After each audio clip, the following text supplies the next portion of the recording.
Hello people, welcome back into this channel, and today we will learn the way how we can turn off the Flipside post notification on your iPhone. We all know that Flipside is the new feature that launched by the Instagram to select the user that you want to share the post that you want. So here you can also turn off the notification even though you do the Flipside features on your account. So you just need to open the Instagram and visit your profile, and you just need to tap into this three straight line on the top right corner, and then you just need to go to the settings and privacy.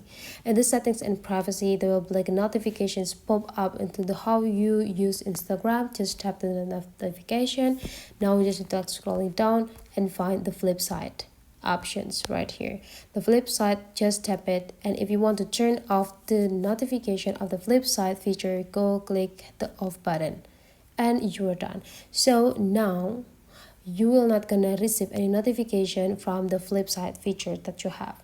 So that's for today's tutorial, guys. Hopefully you enjoy it, and if you have some questions, just drop into the comments below, and don't forget to turn on the notification to find more tutorial about Instagram or any application from this channel. Let's meet again in the tutorial.